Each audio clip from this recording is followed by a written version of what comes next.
کتونکو ایوب خان شیرپا ویلفیر فاونډیشن په دغه رمضان مبارک کې د خپل وس مطابق دغه کومک او مرستې جاري ساتلې دي. نن درېیمه ورځ ده چې الحمدلله تقسیم کوو.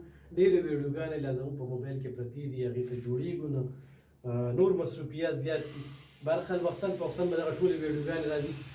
دې کې موږ څه د 100 پورې فیملي بنسپتي غوړي، ورسره کجورې، ورسره چې کوم دی نو وړه سرکاري کوټه څه 1.5 پورې بوجۍ موږ تقسیم وکړو الحمدلله.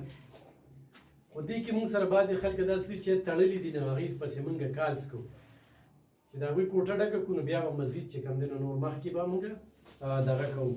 دا اوس دې ته وګورئ، دا دې ته چې کوم دی نو چڼه ورکړی کېږي، اوړه ورکړی کېږي او کجوري ورکړی کېږي. دا کجوري دي او ورسره چې کوم دی نو دا فیملي بنسپتي دا ټینګې دي. څه وایې په دې موخه؟ الله دې سره ډېر ډېر خوب کړي. الله تعالی نصیحت درکړه. زما ډېره غریبي، زما ډېره کمزوري ده، زه بېوسه بېدسته یم، ستا دې در ته رالمه او الله له امداد سره خدای پاک د سره وکړه. ځکه چې کمزوری یم، هغه سړی روح د سره دې پرېږدي، نو زه په توره شپه تا دې در ته رالم، خو تا زه خالي لاسونه ونه لېږلم. زه ټولو ته دا خواست کوم چې ده ته دوا وکړي چې دې الله صحت او همت ورکړي، ولې چې دوی موږ سره امداد کړي، موږ خالي لاسونه نه لي. تاسو کور پردی دی؟ او زما د خانانو کوټه کې. او څو بچي دي؟ زما 2 بچي دي. څومره کلونه دلته کې راځي؟ یاره څه ډېر وخت نه راځم، کوم کال دی. روژه کې هم د سامانونه میلاویږي؟ هره روژه زه شکر د دې ځای نه ډک لاسونه. او بغیر روژې هم راغلی؟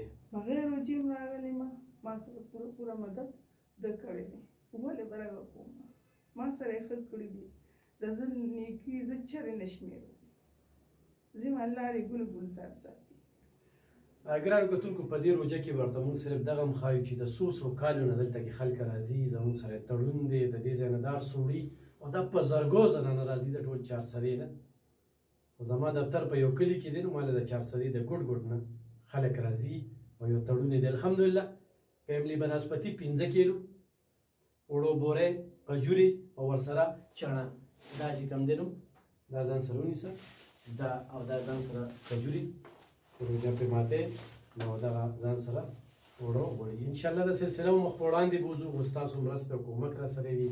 ګرانو کتونکو، ایوب خان شیرپا ویلفیر فاونډیشن یو رجسټر اداره ده، خو دې ته یې نه ګوري چې څوک رالل، بس چې ضرورتمند دی په دغه کیمره یې تاسو ته وړاندې کوو، یې ورکوو.